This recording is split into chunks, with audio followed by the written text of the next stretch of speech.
नमस्कार प्रिय छात्रों, मैं आपका हिंदी अध्यापक एस गौंडी।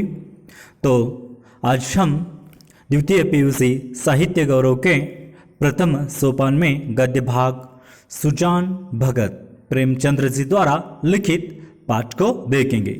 तो छात्रों, कल के पीरियड में हमने सुजान भगत का परिचय और यहाँ पर पहला भाग जो देखा था, तो पहले भाग में अगर देखा गया तो हम सुजान एक सीधा सादा किसान था। धन हाथ में आते ही वह कीर्ति की ओर झुक पड़ता है, भगवान की सेवा करने लगता है। तो यहाँ पर उनको मिलने के लिए बहुत सारे कानूनगो हो अथवा हकीम लोग हो उनके चौपाल में आने लगे हैं। तो गांव में यहाँ पर सुजान भगत ने पहले 3 कुएं थे, तो सुजान भगत ने गांव में एक पक्का कुआं बनवा लिया। उसके बाद वे एक दिन गया के यात्री उनके घर में आकर रह जाते हैं। तो सुजान भगत को भी गया जाने की इच्छा हो जाती है।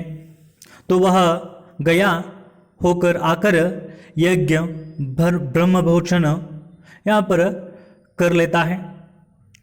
तो आगे का पाठ अब हम देखेंगे। तो छात्रों, दूसरे भाग में अब हम पढ़ाई करेंगे दूसरे भाग की। तो सुजान महतो सुजान भगत हो गए। तो सुजान महतो इस शब्द का अर्थ है प्रधान अथवा गांव का मुखिया, सरपंच ऐसे कहते हैं। तो 40 से 45 साल के करीब सुजान भक्त अब सुजान महतो अब सुजान भक्त बन गए हैं। तो भक्तों के आचार विचार कुछ और ही होते हैं।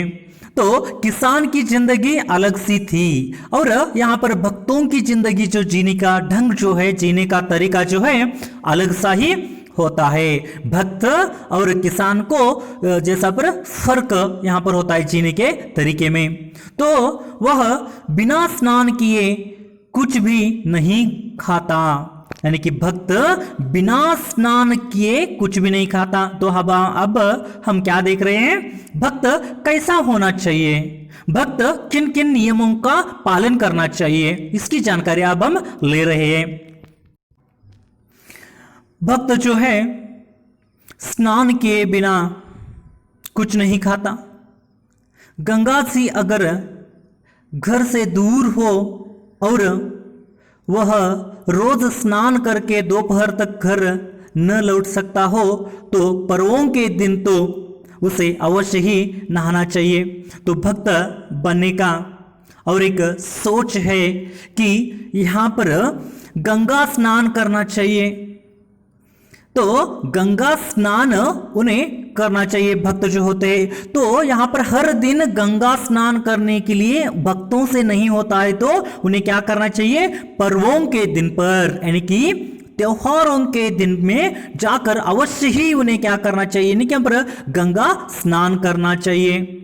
और उसी के साथ साथ उन्हें गंगा स्नान करके भजन भाव उसके घर अवश्य होना चाहिए। उसके घर में यहाँ पर भजन भी होना चाहिए, भजन भाव भी करना चाहिए। और उसी के साथ साथ उनके घर में पूजा अर्चना उसके लिए अनिवार्य है। जो भक्त होता है उसे क्या करना चाहिए, पूजा और अर्चना भी करनी चाहिए, हर दिन पूजा में लगा रहना चाहिए। खान पान में भी उसे बहुत यहाँ पर विचार रखना पड़ता है। तो जो भोजन करते हैं तो उस भोजन में अथवा जो खाना खाते उसमें बहुत सारे विचार भी उन्हें क्या करना पड़ता है, कौन सा चीज खाए कौन सी चीज न खाए, इसके बारे में जैसा पर विचार सोच करनी पड़ते हैं। तो सबसे बड़ी बात यह है कि झूठ का त्याग करना पड़ता है। जो भक्त बनता है उसे क्या करना चाहिए, यहाँ पर झूठ का त्याग करना चाहिए, झूठ को छोड़ देना चाहिए। कभी भी अपने जिंदगी में झूठ नहीं बोलना चाहिए। भगत झूठ नहीं बोल सकता, अगर साधारण मनुष्य को अगर एक झूठ का एक दंड मिले तो भगत को 1,00,000 से कम नहीं। यानी कि अगर साधारण व्यक्ति, सामान्य व्यक्ति अगर गलती करता है तो उन्हें क्या हो जाता है, उस एक झूठ के लिए एक दंड मिलता है। तो उसके बदले में भगत अगर यहाँ पर गलती करता है तो यहाँ पर उसके एक गलत के लिए उन्हें 1,00,000 दंड मिलते हैं। तो यज्ञ यहां पर अज्ञान की अवस्था में कितने ही अपराध क्षम्य हो जाते हैं, लेकिन ज्ञानी के लिए क्षमा नहीं, प्रायश्चित नहीं है। यदि है तो बहुत कठिन। अगर आप अनजाने में, अज्ञान के यहाँ पर अवस्था में, यानी कि ज्ञान रहित अवस्था में, जो उन्हें ज्ञान नहीं रहता है, उस स्थिति में, उस हालात में अगर अपराध किया जाए तो वह क्षमा के योग्य हो जाता है। लेकिन ज्ञानी के लिए क्षमा नहीं है, प्रायश्चित नहीं है। यदि है तो वह क्या है, बहुत ही कठिन है। तो सुजान को भी अब भक्तों की मर्यादा को निभाना यहां पर पड़ा। तो सुजान भक्त बन रहे हैं तो भक्तों के मर्यादा को उन्हें भी निभाना पड़ा। अब तक उसका जीवन मजदूर का जीवन था। यानी कि यहां पर अब तक जीवन क्या था, मजदूर का जीवन था, यानी कि किसान का जीवन था। मजदूर यानी कि जो काम करना, खाना, मजदूर, कूली, ऐसा आप कन्नड़ में कहते हैं। उसी के साथ साथ यहां पर उनका जीवन अब मजदूर का जीवन था। उसका कोई आदर्श, कोई मर्यादा उसके सामने न थी। तो मजदूर के सामने कोई आदर्श नहीं हो जाता, कोई मर्यादा नहीं होती, कोई नियम नहीं होते। अब उसके जीवन में विचार का उदय हुआ। यहां का मार्ग कांटों से भरा हुआ है। तो यहां पर भक्त कैसा है, जीवन में उन्हें क्या करना चाहिए, नहीं क्या पर विचार का उदय हो गया है। जैसा पर विचार का उदय होकर जहां जो सुजान भक्त का मार्ग जो है कांटों का मार्ग हो गया है, यानी कि बहुत सारे नियम हमें पालन करना है भक्त बनकर। तो उसी रास्ते को यहां पर प्रेमचंद्र जी कहते हैं कांटों से भरा हुआ रास्ता है, ऐसे कह सकते हैं। अगर सामान्य व्यक्ति कैसे भी हालात में जी ले तो वह चल लेता है, लेकिन भक्त को अपने नियम, अपने मर्यादा को पालन करना ही चाहिए। तो यहां पर अब उसके आगे देखिए, स्वार्थ सेवा ही पहले उसके जीवन का लक्ष्य था। तो सुजान भगत के जीवन का लक्ष्य क्या था, स्वार्थ ही, कमाना, पैसा कमाना, सब मुझे ही मिल जाए, ऐसा जैसा पर जीवन का लक्ष्य था। तो इसी कांटे से वह यहाँ पर परिस्थितियों को तोलता। तो इसी कांटे से वह क्या करता था, यहाँ पर परिस्थितियों को तोलता था, यानी कि स्वार्थ भावना के कांटे से, अथवा स्वार्थ भावना के कांटे से ही परिस्थितियों को, हालातों को वह क्या करता था, तोलने का काम करता था। तो तोलना यानी कि तूगु, यानी कि तोलना, हम तराजू में तोलते हैं कुछ चीजें। तो उसी तरह सुजान भगत यहाँ पर स्वार्थ की भावना से यहाँ पर सब कुछ अपने लक्ष्य को तोलने लगा है। वह अब औचित्य के कांटों पर जैसा पर तोलने लगा है, यानी कि बुरे, यहाँ पर अब वह क्या करने लगा है, औचित्य के, यानी कि निस्वार्थ मार्ग, निस्वार्थ के कांटों में अब वह तोलने लगा है। यूं कहो कि जड़ जगत से निकलकर उसने चेतना जगत में प्रवेश किया है। कठिन जगत से निकलकर चेतना, सामान्य यानी कि साधु संतों के जगत में उन्होंने प्रयास किया है। उसने कुछ लेन देन करना शुरू किया था, पर अब उसे ब्याज लेते हुए आत्मग्लानि सी होती थी। यानी कि पहले उन्होंने पैसे देकर उसके ब्याज लेना, ऐसा काम करता था, लेकिन अब भक्त बनने के बाद उसे क्या हो रही है, आत्मग्लानि हो रही है। ब्याज लेते हुए आत्मग्लानि उन्हें हो रही है। अपनी आत्मग्लानि, इसका अर्थ है बच्चों यहाँ पर अपनी आत्मा खुद को कोसती रहती थी, ये तुम क्या कर रहे हो, ये जो काम कर रहे हो वह उचित काम नहीं है। ऐसे आत्मग्लानि उन्हें होने लगती थी। तो यहां तक कि गौओं को दुहाते उस समय बछड़ों का ध्यान बना रहता, कहीं बछड़ा भूखा न रह जाए, नहीं तो उसका रोया दुखी हो जाएगा। तो सुजान भगत अब इतना ध्यान दे रहे कि गायों यानी कि यहाँ पर गायों, तो गायों के दूध निकलते समय, दुहाते समय जैसा पर उनको बछड़ों का भी ध्यान रहता था।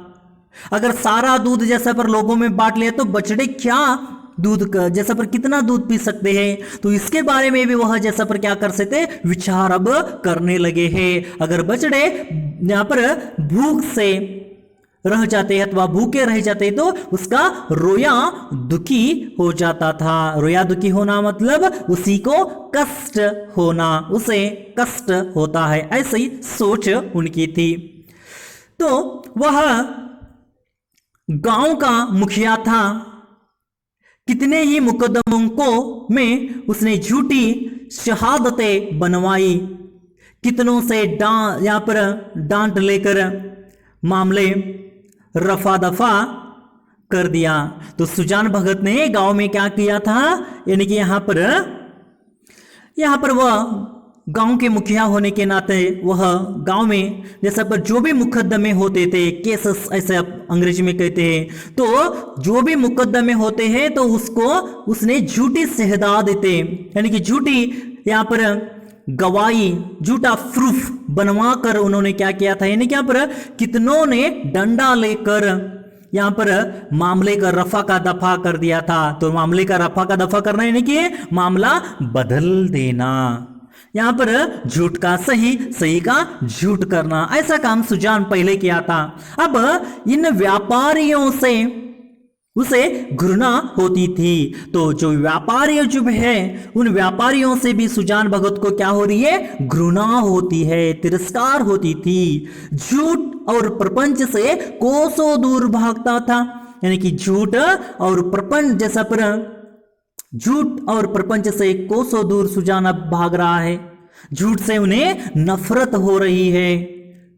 तो पहले उसकी यह चेष्टा होती थी कि मजदूरों से जितना काम लिया जा सके लो, और मजदूरी अथवा मजदूरी जितनी कम दी जा सके दो। तो पहले वह सुजान भगत क्या करते थे, पहले वह किसानों के यहाँ काम करवाते थे, मजदूरों से काम करवा देते थे। तो ऐसी सोच थी, ऐसा विचार था कि उन्हें उन मजदूरों से यहाँ पर क्या किया जाए, कितना काम किया जाए, यहाँ पर ले और उसी के साथ साथ उनसे कितनी मजदूरी कम दिया जाए दे दे, यानी कि ज्यादा काम कर लेना और क्या करना है, यानी कि यहां पर मजदूरी कम दे देना, ऐसे हालात पहले थी। पर अब उसे मजदूरी के यहां पर काम की कम और मजदूरी की अधिक चिंता है। लेकिन अब उन्हें क्या हो गया है, उसमें परिवर्तन हो गया है, काम की चिंता कम और मजदूरी की यहाँ पर चिंता अधिक रहती है, यानी कि काम कम करवा कर अब ज्यादा मजदूरी देने के लिए कोशिश करते हैं सुजान भगत। कहीं बेचारे मजदूर का रोया न दुखी हो जाए, यानी कि वह कहते हैं कि उनका दिल न दुख जाए, वह किसी को कष्ट न पहुंचे, यह उसकी सोच है।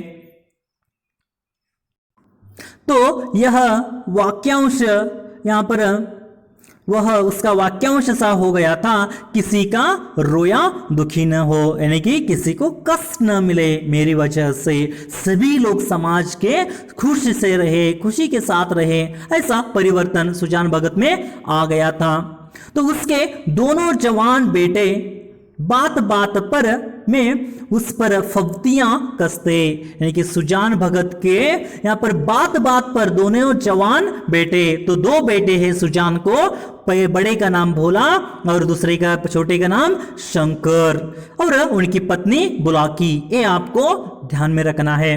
तो यहाँ पर सुजान भगत के दो बेटे थे, तो दोनों बेटे क्या करते थे, बात बात पर, हर एक बात पर उन्हें यहाँ पर फब्तियां कसते, यानी कि क्या करते थे, उनका मजाक उड़ाते थे। तो यहां तक कि बुला की भी अब उसे कोरा भगत समझने लगी है। तो उस बुला की क्या समझने लगी है, अपने पति को कोरा भगत, यानी कि यहां पर किसी काम का नहीं है, ऐसा समझने लगी है। और जिसे घर के भले बुरे से कोई प्रयोजन न था, चेतन जगत में आकर सुजान भगत कोरे भगत बन गए थे। तो उस चेतन जगत में आकर, यानी कि साधु संत बनकर सुजान भगत क्या बन गए हैं, यहाँ पर कोरे भगत बन गए हैं, बेकार से बन गए हैं, तो किसी काम के उपयुक्त नहीं है, ऐसा उनके बेटे से और उनके बेटे और उनके पत्नी को लग रहा है। तो सुजान के हाथों से धीरे धीरे अधिकार छीने जाने लगा। जब सुजान भगत यहां पर सुजान किसान से भक्त बन जाता है, तो उनके हाथ से धीरे धीरे अधिकार छीने जाने लगे। किस खेत में क्या बोना है, किसको क्या देना है, किसको क्या लेना है, किस भाव में क्या चीज बेचनी है, ऐसे महत्वपूर्ण बातों में भी जगह पर भगत जी की सलाह न ली जाती थी। यानी कि सुजान भगत बनने के बाद उनके हाथ से धीरे धीरे क्या होने लगा, अधिकार यहां पर जाने लगा। कौन कौन से अधिकार जाने लगे यहां पर, कौन से खेत में क्या बोया जाए, कौन से खेत में क्या बोया जाए, और उसी के साथ साथ किसी को क्या दिया जाए, किसी को क्या लेना है, किस भाव में कौन सी चीज यहां पर बेचनी है। इन महत्वपूर्ण चीजों पर क्या हो जाता है, यानी कि यहां पर सुजान भगत की सलाह न ली जा रही है। तो भगत के पास कोई जाने ही न पाता, यानी कि भगत के पास यहां पर क्या नहीं, कोई नहीं जा सकता है। मामला जो है दूर से ही तय किया जाता था। तो दोनों लड़के स्वयं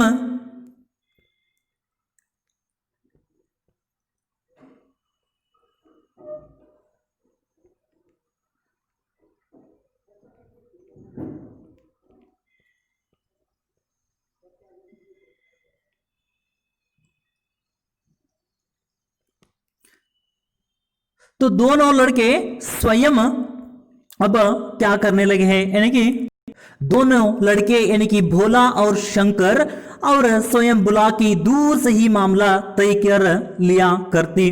गांव भर में सुजान का मान सम्मान बढ़ता था, अपने घर में घटता था। इसका अर्थ है गांव भर में सुजान का जो मान सम्मान जो है यहां पर क्या हो रहा है, यानी कि यहां पर बढ़ता चला गया, लेकिन अपने ही घर में मान सम्मान यहां पर घटता गया, कम होता गया। ऐसी हालत सुजान भगत की अब हो गई है।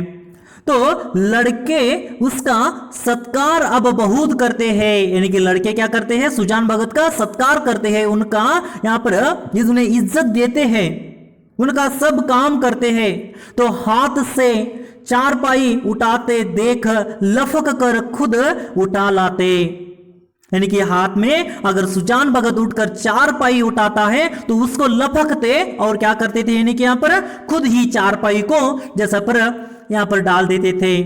और उसी के साथ साथ चिलम न भरने देते, यहां तक कि उसकी धोती चाटने के लिए भी आग्रह कर देते। तो चिलम भी जैसा पर सुजान भगत को नहीं भर देते, खुद आकर यहां पर चिलम भर देते थे। और उसी के साथ साथ उसकी धोती भी धोने के लिए आग्रह कर देते थे, मगर अधिकार उसके हाथ में न था। मगर क्या हो गया है, सुजान भगत के हाथ में अधिकार न था, वह अब घर का स्वामी